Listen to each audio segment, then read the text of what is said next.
Okey, Assalamualaikum dan selamat sejahtera. So, kita akan sambung dengan 2.7 untuk tajuk impuls dan daya impuls. Jadi, untuk tugasan yang sebelum ni saya dah minta pelajar untuk buat nota. Jadi, saya rasa dah dapat gambaran sedikit tentang impuls, daya impuls dan hukum gerakan Newton yang ketiga. Okey, tapi cikgu tetap akan ulang juga apa maksud impuls, daya impuls. Okey. So, ni nota cikgu. Okay, so impuls bermaksud perubahan momentum. Okay, kita asyik ulang itu tentang momentum banyak kali dah. So, momentum, definisi momentum ialah jisim darab dengan hal laju. Jadi, objek yang bergerak akan ada momentum lah. Okay, so bila sebut perubahan momentum, bermaksud momentum akhir tolak momentum awal. So, MV tolak MU. Itu maksud untuk impuls. Dan bagi impuls, kita guna simbol J besar. Okay, J besar tertinggal kat sini, boleh tambah. Okay, so itu maksud untuk impuls. Now kita tengok pula lagi satu, kita ada daya impuls. So daya impuls adalah kadar perubahan momentum bagi pelanggaran ataupun hentaman dalam masa yang singkat. So daya impuls ni, okay, tadi perubahan momentum kan, bila sebut kadar perubahan momentum, bermaksud perubahan momentum bahagi dengan masa berlakunya impak tu. So impak yang berlaku ni biasanya masa yang diambil adalah masa yang pendek lah. Contoh kalau macam pelanggaran, kita tengok sekali dia nak boom tu sekejap je. Sama juga seperti hentaman lah, pelanggaran ataupun apa-apa hentaman. Okay, so itu daya impuls. Daya impuls kita guna simbol F lah untuk force. Mana-mana jenis force pun biasanya kita letak F. Okay, force. So, F sama dengan MV tolak MU per dengan T.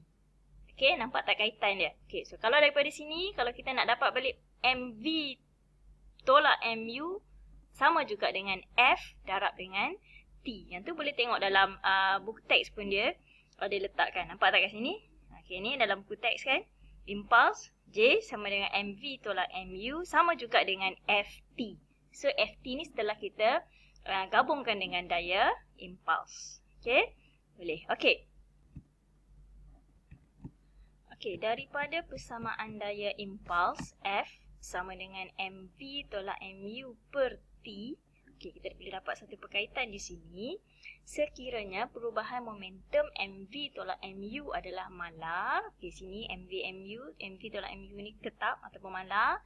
Okey, maka kita akan dapat hubungan untuk F daya impuls adalah berkadar songsang dengan T. Bila F dia buat kadar terus dengan satu peti, maksudnya berkadar songsang lah dengan T. F adalah daya impuls, T ialah masa impak. So bermaksud jika masa impak kecil, maka daya impuls yang terhasil adalah besar. Itu juga sebaliknya. Kalau masa impak panjang, maka daya impuls yang terhasil akan jadi pendek. Okey. Sekarang ni sebagai contoh boleh buat sekarang sambil mendengar ni, cuba angkat tangan and then tampar pipi. Cuba angkat tangan dan tampar pipi. Kalau kita tampar pipi dengan masa yang pendek, cepat-cepat, maka akan rasakan daya yang terhasil tu kuat.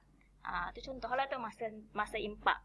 Masa impak pendek, maka daya impuls besar. Kalau pula kita belai dia ataupun dengan perlahan, maka akan hasilkan tak terasa sangat pipi tu ditampar. Maksud kalau masa impak panjang, daya impuls berkurang. Boleh? Boleh tak? Okey. Bayangkanlah, try buat. Okey. So itu kaitan untuk daya impuls dan masa impak. Okey, so kita proceed lagi. Okay, so kita nak tengok situasi, boleh tengok situasi yang diberikan dalam QR code tu, boleh scan, cikgu tak letaklah dekat sini. Okay, so dalam situasi itu boleh tengok dia ada satu hubungan di antara semua keadaan tu, dia ada satu hubungan di antara sepasang daya. Maksudnya bagi setiap keadaan yang berlaku bila ada hentaman atau pelanggaran tu, dia akan ada daya tindakan dan daya tindak balas yang bertindak ke atas sesuatu keadaan tu lah. Okay. So yang ni dia melibatkan pula hukum gerakan Newton yang ketiga. Okay. Di mana menerangkan bahawa bagi setiap tindakan daya akan terdapat satu daya tindak balas dengan magnitud yang sama tetapi bertentangan arah. Okey. So, daya tindakan sama dengan daya tindak balas. Magnitud sama tapi arah berbeza. Ataupun selalu kita sebut sebagai action sama dengan reaction. Okey, ada tindakan akan ada tindak balas. Okey. So, kita tengok contoh. Okey, ni pemain bola yang sedang melakukan sepakan. Okey, tengok dekat kaki dia ni. Tengok dekat part kaki dia ni. So, bila dia kenakan satu tindakan ke atas bola, yang kaki menyepak bola, itu kita sebut daya tindakan. Dalam masa yang sama akan terhasilnya satu daya tindak balas ke atas kaki dia sendiri. Okey, akan ada daya tindak balas ke atas kaki pemain bola tu sendiri. Ni kita sebut sebagai sini action, and then dalam arah yang bertentangan, in opposite direction is the reaction. Okay, so nilai magnitud sama tapi arah yang berlawanan. So kalau dia nak menambahkan magnitud impuls dia, maka apa yang perlu dilakukan adalah melakukan sepakan yang kuat diikuti dengan tindakan ikut lajak. Kita sebut sebagai follow through. Okay, follow through. Okay, tindakan ikut lajak. Maka dia akan menghasilkan impuls yang besar. Cuba lihat kedudukan kaki. Kedudukan kaki pemain bola ni. Dia ikut lajak, ikut bersama-sama dengan bola tu.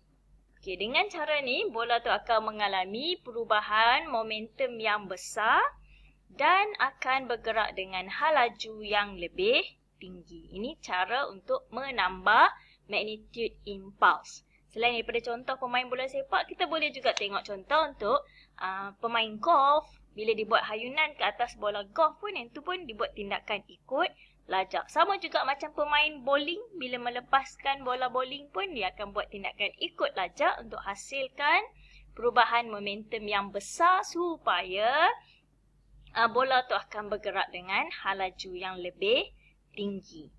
Okay? Okay, next.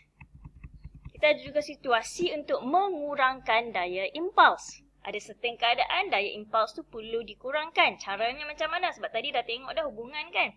Daya impuls berkadar songsang dengan masa impak sekiranya perubahan momentum adalah mala. Okay. So, pelanggaran. Ni kita ada pelanggaran pula. Pelanggaran di antara kereta dengan penghalang tembok ke. Ni.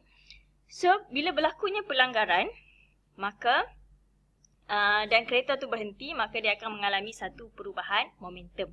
Perubahan momentum bahagi dengan masa impak, maka akan terhasillah satu daya impuls. Dan bila ada daya tindakan ke atas penghalang, maka akan ada juga daya tindak balas ke atas kereta. Jadi nak mengurangkan magnitud daya impuls, maka biasanya bahagian hadapan kereta tu memang dibina dengan bahagian yang lebih panjang dan juga mudah remuk. Dia sebut sebagai crumple zone ataupun zone mudah remuk. Okey, apa fungsi dia? Supaya bila dia berlaku pelanggaran, masa impak yang diambil tu akan memanjang, jadi lambat.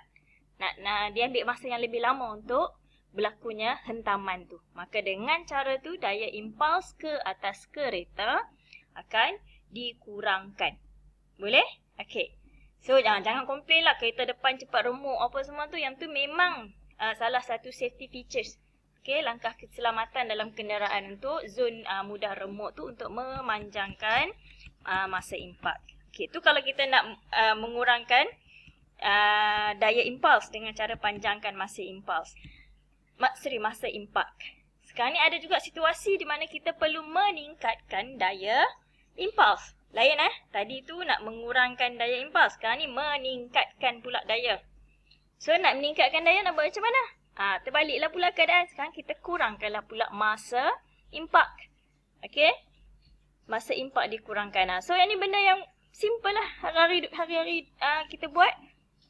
Ataupun mak awak buat. Itu bila menggunakan batu lesung dan alu. So bila berlakunya tindakan ke atas lesung daripada alu tu, mortar and pestle tu. So bila lesung tu dikenakan daya tindakan, maka akan ada daya tindak balas ke atas alu. So kita nak bagi alu tu hasilkan daya impuls yang tinggi, maka dia mesti digerakkan pada sela masa yang singkat. Tak pernah tengok lagi orang tumbuk sambal perlahan-lahan kan. Ketuk, tak ada. Mesti ketuk, laju. Okey, sebab apa? Nak kurangkan masa impak. Barulah daya impuls yang dihasilkan adalah besar. Okey? Okey, so kita boleh kan tadi kita sambung pula dengan perbincangan contoh. Contoh pengiraan lah. So kita nak pakai pengiraan yang melibatkan impuls dan daya impuls. So contoh 1, sebiji berbola plastisin berjisim 0.058 kg lontar pada halaju 10 meter per saat dan menghentam dinding. Boleh bayangkan dia baling bola plastisin halaju 10 meter per saat and then dia hentam dinding. Okey, bola tu kemudian melekat pula kat dinding. Okey, berapakah impuls yang terhasil pada berbola plastisin? So dapat soalan panjang macam ni, ikutlah langkah yang dia bagi ni. Mula-mula senaraikan maklumat. So kita ada jisim apa ni? Jisim bola plastisin kan? 0.058 kg. Okey, halaju awal. Maksudnya halaju awal sebelum sebab kita nak tengok perubahan momentum, kita kena tahu halaju awal. So halaju awal adalah 10 meter per saat semasa dia dilontarkan tu. Dan akhirnya dia melekat pada dinding, maka itu adalah halaju akhir lah, kosong, tak bergerak lah. Okey, dia akan duduk di dinding tu, tak bergerak. Halaju akhir V sama dengan 0 meter per saat. So kita dah nampak dah ada M, ada V, ada U. So soalan minta impuls kan. So barulah cari balik ataupun kena pasti dan tulis rumus yang digunakan. So kita nak pakai impuls J sama dengan MV tolak MU. Okey, semua maklumat ada cukup kan? V ada, U ada, M ada. So kita gantikanlah, buat gantian dalam rumus. So J sama dengan M 0.058, V 0 tolak 0.058 U. Boleh? Okey. So gantikan nilai dan buat pengiraan. Maka kita akan dapat jawapan akhir adalah negatif 0.58. Okey, unit dia kita boleh pakai Newton saat ataupun boleh je kalau nak guna kg meter per saat pun tak ada masalah. Boleh je. Okay, so negatif 0.58 itu adalah jawapan akhir. Menunjukkan impuls yang kita kira ni pada arah yang bertentangan dengan halaju plastisin. Sebab dia melekat di dinding. Boleh? Kita baling, dia dilontarkan arah lain dan dia melekat pada dinding. So ini adalah arah yang bertentangan dengan halaju plastisin tu tadi. Okey, tu contoh nombor 1. Okey, contoh nombor 2. Okey, ni kita ada pemain golf. Memukul bola golf dengan jisim 45.93 gram. Okey, gram. Sikit ni. Pada halaju 50 meter per saat. Okey, so dia pukul bola golf tu. Jika masa impak ialah 0.005 saat. Nampak tak? Pendek kan? Masa hentaman ni biasanya pendek je nilai dia. Berapakah daya impuls yang dikenakan pada bola golf oleh kayu golf? So untuk yang ni kita sama juga macam tadi, senaraikan ikut langkah tadi tu, 3 langkah. Senaraikan maklumat yang kita ada. So M, jisim bagi bola golf 0.04593 ni dah tukarkan kepada kg. Soalan bagi gram, tukarkan kepada unit SI lah supaya senang nak masukkan dalam persamaan rumus nanti. Okay, so U halaju awal ialah 0 meter per saat. Sebab bola golf tu dalam keadaan belum bergerak and then barulah digerakkan. Okay. So halaju awal 0. Halaju akhir ialah 50 meter per saat. Okay. Ni halaju akhir. So masa impak ialah 0.005 saat. So kita akan guna formula untuk daya impuls F sama dengan kadar perubahan momentum MV tolak MU per T. So gantikanlah nilai macam tadi. Ni MV tolak dengan MU bahagi dengan T, semua dalam unit yang sepadan. So bila dah kita buat pergantian, kita akan dapat nilai akhir 459.3 Newton. Newton adalah unit SI untuk unit untuk daya. Okay. So kita dapat positif nilainya kerana bertindak pada arah yang sama dengan halaju bola golf. So daya impuls dia sama arah dengan halaju bola golf. Situlah arah daya dia, situlah juga bola golf tu bergerak, arah yang sama. sikit. Boleh? So, untuk sambungan